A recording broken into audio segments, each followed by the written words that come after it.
transcendental Talmudist. I will shine my light so bright as Adar comes in on Monday night. I will light up the world as Havdalah reminds us that we should not be afraid. We should not be afraid. We have the light, we hold it strong, we hold it bright, and we say we will not be afraid. We will not be afraid. Hine el Yeshua si.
God.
Yisrael le'ami ben yoim hashvi'i le'sheshes yamei hamaseh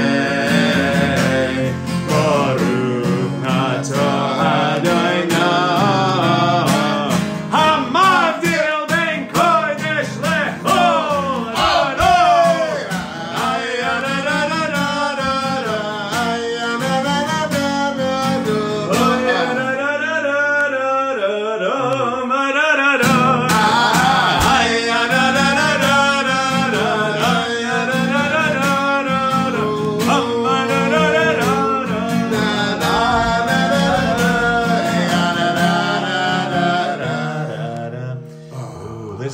Listen to this. Shavuot Tov, Shavuot Tov, Shavuot Tov, Shavuot Tov. A good week for you and me around the world. Shavuot Tov. A good vlog, holy brothers and sisters. We welcome Isaiah Rothstein to AT Daily. We caught him passing through on his way back to New York with his beautiful wife, the creator of Soon By You. Want to come in and say hi? Come say hi. Come say hello. Introduce your wife. Give her the proper introduction. Leah. Here she is. Catch Soon By You on YouTube. Just Google Soon By You. Yes. Latest Google Soon By You. just came out. Beautiful, beautiful web series about dating in the religious Jewish world. Say that's accurate? That is accurate. That is accurate. Thank you. My holy brothers and sisters, this is AT Daily, and we are going to cover the crucial highlights of the new daf. We are holding by page 51 in Berachos, and today we're going to finish chapter 7, which was all about the requirements and elements and conditions of Birkat Hamazon, the grace after the meals. And we'll be moving into chapter 8, which is a little bit more about Tuma and Tahara, about purity and impurity surrounding the meals and why that was important to our sages, where that would have normally been more the issue for priests. That we'll get into in chapter 8. But we've got some doozy stories, amazing little moments to finish up chapter 7 here on page 51 of Berachos. Berachos, we're learning Berachos. Talmud. Tonight we have a soundtrack for our Daf Yomi Shir. How great is that? Where is everybody tuning in from? Who's in the house? What cities, what countries, what continents have we got with us tonight? Let's get right into it. We've got some amazing ideas here. This first one, what happens if you ate something and then you realize that you didn't make a bracha, you didn't say a blessing before you ate it? Believe it or not, there's mixed opinions on this. Shocker. And not only did the sages disagree on this, but even today there is disagreement on this. Now, the generally accepted principle that we have, general halakha, you can always be correct, be confident that you did the right thing if you hold by this. You ate something, you forgot to say the bracha, you finished eating, what do you do then? Nothing. Nothing. You blew it. You didn't say the bracha. Yeah, just let it go. And I am reminded of my teacher, Master Daniel Dvorsky, from my Taekwondo class years ago. And we used to do forms together. He taught us how to do very precise Taekwondo forms all the way up through our black belt. And I will never forget, he taught us one day, you know, sometimes you try to do a form, you do it over and over again, you keep making a mistake, and some people will say, well, I'm just going to keep doing it over until I get it right, because I don't want to go home having not got it right. And Master Dvorsky said, sometimes you got to take the failure home. Take the failure home. Take the failure home. Why? Because you will grow from it. Sometimes you forgot to say the bracha, you can't make up for it. but you regret it. And that regret that you didn't do it right, that you forgot to thank God for the food that you were about to eat, own it. Own it. Because you won't forget next time. There's a lot of things in life we just can't make up for them mistakes that we've made, except to learn and grow and resolve not to make that mistake again. Having said that, some hold that if you forgot to make the bracha and then you remembered, so you go back and eat some more of that food and make a bracha for that bit of food that you're going to eat then. Nice. So you can somehow make up for it, right? You can go whichever way you're going to go with that. But I like that idea that sometimes, like Master Dvorsky says, you take the failure home. You take the failure home. You take the failure home. And then you will grow. And then you will grow. Try next time tomorrow. But for and own it. Own it. Now we have a set of 3 teachings. My pals, I confess to you, I am mystified. I'm going to share 3 things that Rabbi Yishmael ben Elisha brought down. Now you'll remember that Rabbi Yishmael was not just a rabbi, he was a Kohen Gadol, he was a high priest. And it was Rabbi Yishmael that back on page 7 of Tractate Berachos was granted a holy vision when he was in the Holy of Holies. And God said to Rabbi Yishmael, give me a blessing. God asked Rabbi Yishmael for a blessing. What could Rabbi Yishmael say to God? He said, may your attribute of mercy overcome your attribute of justice. Whoa. That's what Rabbi Yishmael said back then. Here on page 51, Rabbi Yishmael teaches us 3 things which he heard from the angel Suriel. Suriel is sort of like a favorite child of God. He's an angel that's very beloved and has direct access to God. Suriel told Rabbi Yishmael 3 things, and I tell you, my friends, they mystify me. They mystify Rav Steinsaltz in the Koren Talmud, and they mystify all the rabbis who are brought down in commentary in the Art Scroll. These 3 teachings are not explained, neither by the sages at the time of the Gemara, nor by all the commentators since. I don't know why these things are so. But what do you think? Rabbi Yishmael ben Elisha says, he heard these 3 things from Suriel. Number one, in the morning, this is for a rich person. So you have a butler, and he prepares your shirt for you. Don't take your shirt from his hand and put it on your body. Instead, he should set it out for you and you take it off the table or the bed or something and put it on, but not from his hand. I don't understand. What's that about? I don't know. Number 2, maybe we'll discover a common theme here. Number 2, in the morning, the hand washing, the Tilas Yadayim, right? When we first get out of bed, we do a ritual hand washing, special hand washing, similar to the hand washing, not like the hand washing we do for Shabbos before eating bread.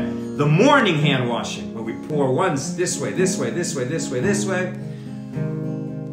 Don't have somebody wash your hands who has not washed his own hands. Whoa. Now, you should be washing your own hands. Except, I was reminded, I'm a Levi, and so by every festival, when they ask the Leviim to go outside to wash the hands of the Kohanim, the Kohens in the congregation, so they can come in and make the blessing of the Kohens, we, the Leviim, wash their hands while everybody else is still praying inside. And generally, the Leviim just pour water over the hands of the Kohen. But I've noticed that some Leviim, older Leviim, I just saw this once or twice, they wash their own hands first before they wash their hands of the Kohen. So that might be from this teaching, might be.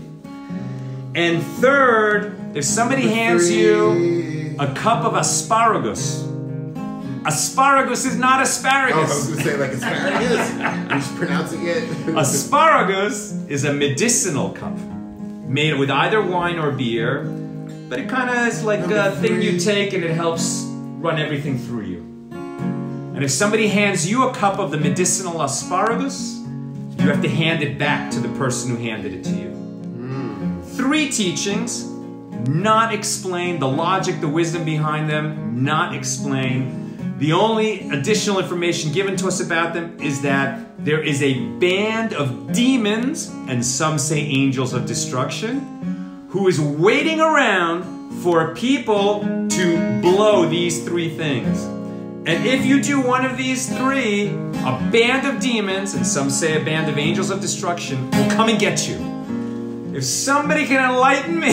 Do you think there's any common denominator between those 3 things? What would you So say? don't take the shirt from the hand of your butler. Let him set it out for you. All right, don't take the shirt from the hand of your butler. Don't let somebody wash your hands who has not washed his own hands. Don't have someone wash your hands who hasn't washed their own hands. And if somebody hands you a cup of strong medicine, asparagus, Not asparagus. hand it back to that person. Huh.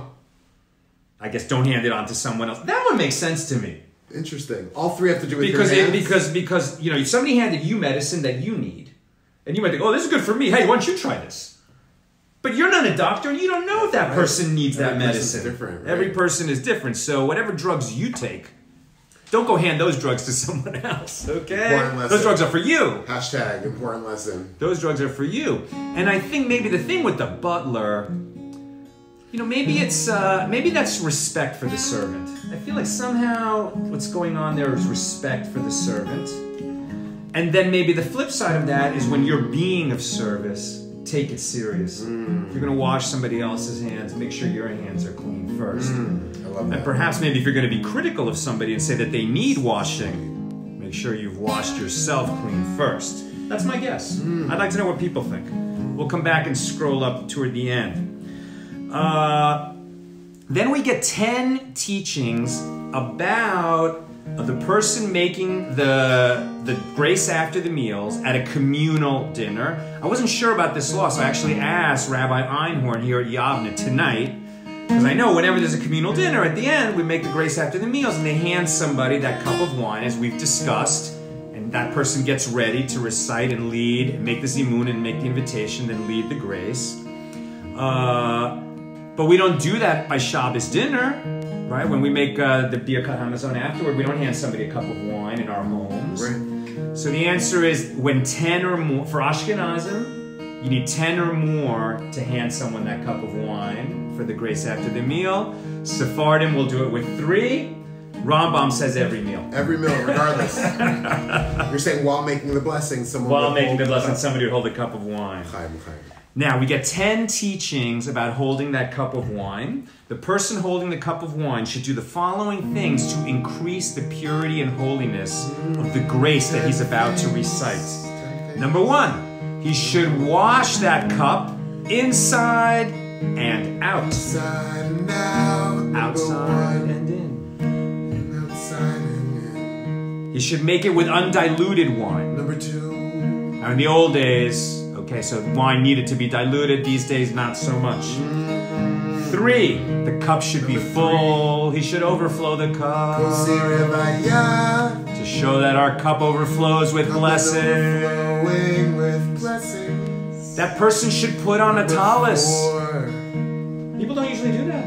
Wear a tallis when When reciting the bracha after the dinner, the Birkat Hamazon, that person should adorn himself with a talit. Not everyone does that these days, but this is ideal.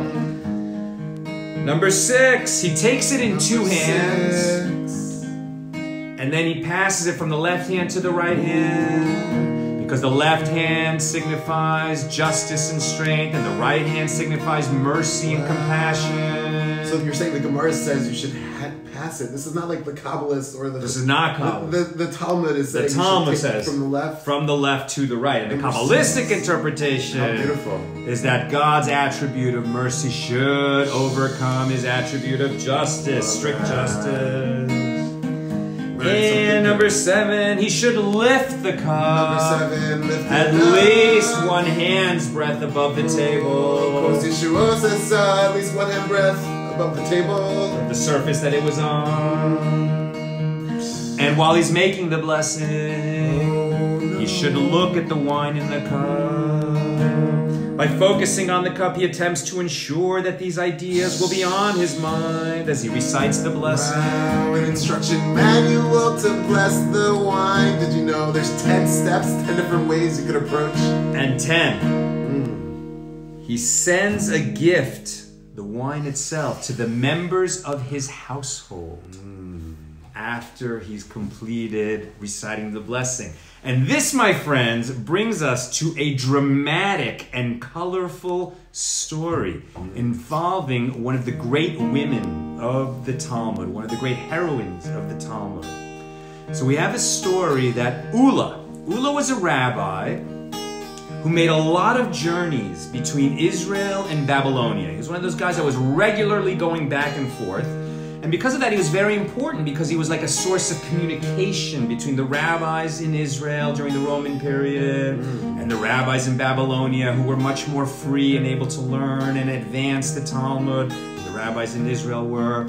But there were some teachings that were only available in Israel, and they would get them from Ulla, and vice versa. Some were only available in Babylonia, and the rabbis in Israel would get them from Ulla. So Ulla was once in Babylonia. So he was like a border crosser. A border crosser. He went from one part of the Jewish community. He was like a harlequin. No, that's not a good word. I don't know what that word Ulla, really means. it's good to know. But he was a traveler. That's the Nice. important thing. He was a traveler. So Ulla was by the home of Rav Nachman. Now Rav Nachman had married very well. Rav Nachman was the husband of Yalta. Now, Yalta was the daughter of the Exilarch. And as we've discussed on this show, the Exilarch was essentially the king of the Jews in exile. So he was the king of the Jews in Babylonia, descended from the house of King David, a very rich, prominent, prestigious, beautiful household he kept. And he had political power over the Jews in Babylonia. And his daughter was Rav Nachman's wife. Now, Ulla's by Rav Nachman and Yalta, and I don't know how many other people are at the table. Let's say there's a group. And Rav Nachman asked the guest, the prominent guest, Ulla, to make the grace after the meal. So Ulla does a lot of these things, right? He takes the wine, he makes the zimun, he invites everyone to bless with him, and he holds the cup. And he makes the blessing on behalf of everybody while holding the cup. And then he completes the blessing, and I'm sure he did it very beautifully. And at the end he says, and now we're teaching it, Baruch atah Adonai, Eloheinu melech haolam, borei peri hagafen. And I did that for teaching purposes. I'm not going to drink because there's candle wax in this one. I've been drinking candle wax. Candle wax. Oh, you've been drinking? Yeah. It's good for you. No, it's great. It grows hair for your you. chest. It's great. So then, the 10th teaching was, and you send a gift to your household. So household means your wife. So Rav Nachman says to Ulla, let the master send the cup of blessing to Yalta. Ulla says, per the opinion of Rabbi Yochanan, a woman is the fruit of the body of the woman is blessed through the fruit of the body of her husband. So I could just give you the cup and just hand it back to Rav Nachman instead of to his wife Yalta. Instead of sending it to Yalta. Now Yalta was in the other room, let's say with the women. They were eating separately. But all the women were aware that Ulla had declined to send the cup to Yalta and instead handed it back to Rav Nachman. What did Yalta do? Yalta went downstairs, didn't say a word, dignified, went down the stairs, and then expressed her feelings about what had just happened in the wine cellar. Now you can imagine that Rav Nachman and Yalta were very wealthy people. They had a wine cellar that contained 400 barrels of wine, and Yalta smashed them all to bits. All the way. 2 bits! Oh my gosh. Smashed 400 barrels of wine. She wanted her feelings to be known and remembered. Upstairs, Rav Nachman turns to Ulla and says, let the master send Yalta another cup. Kapern. Wow. And so Ula, who has learned his lesson, now he can't send the same cup, the cup that was blessed. It's been drunk, it's gone.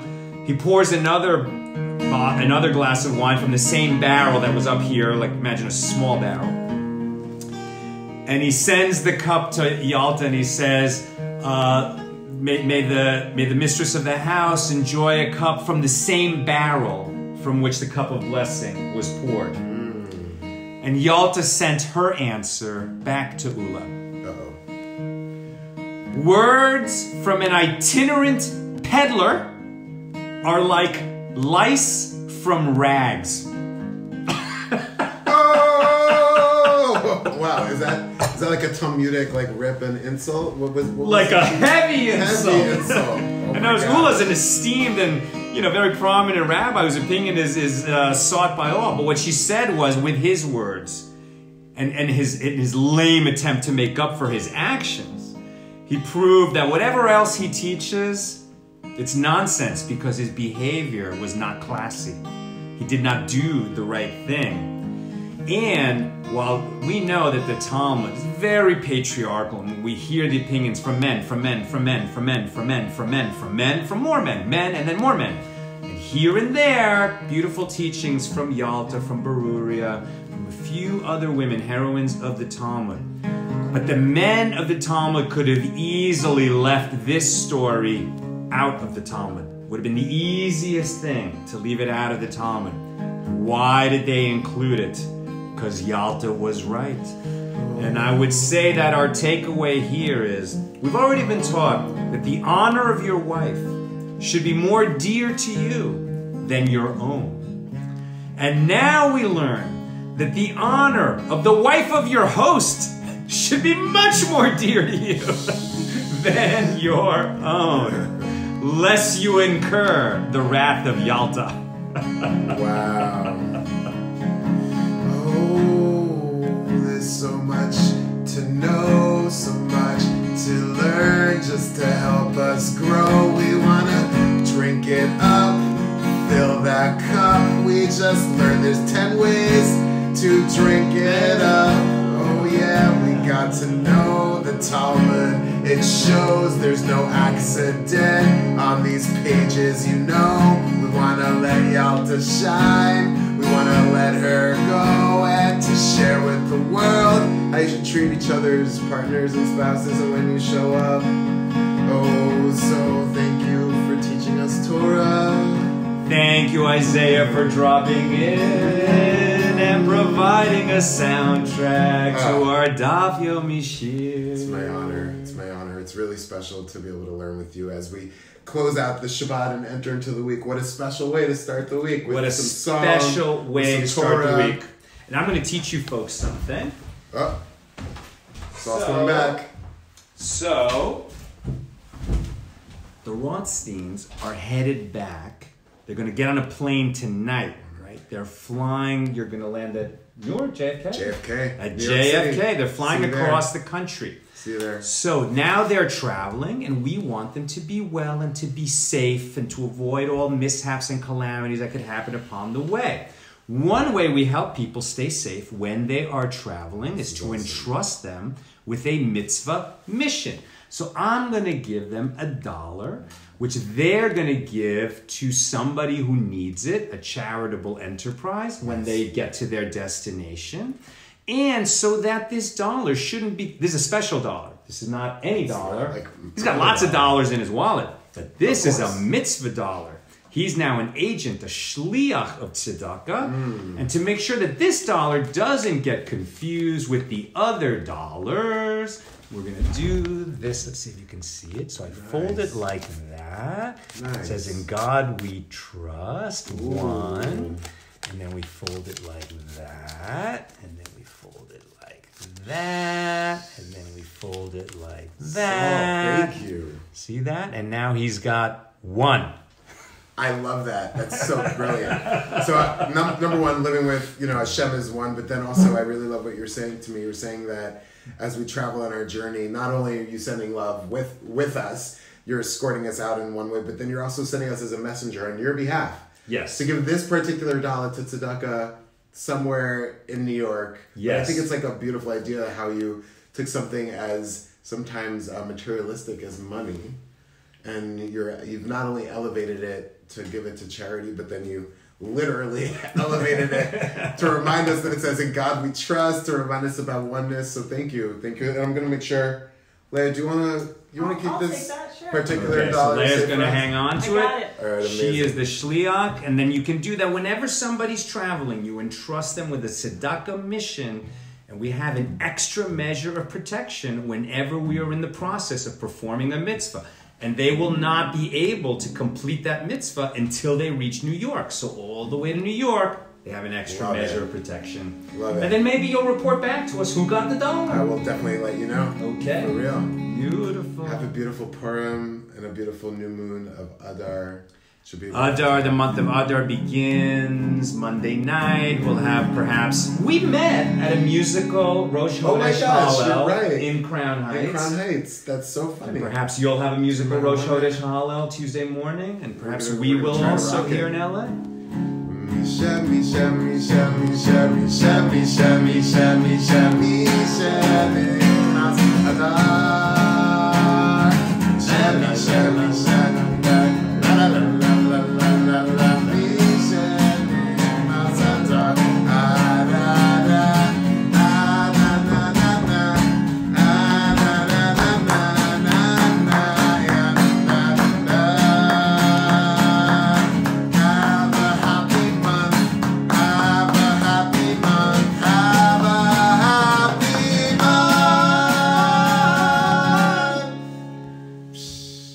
Dear holy brothers and sisters, with God's help, we'll see you again tomorrow.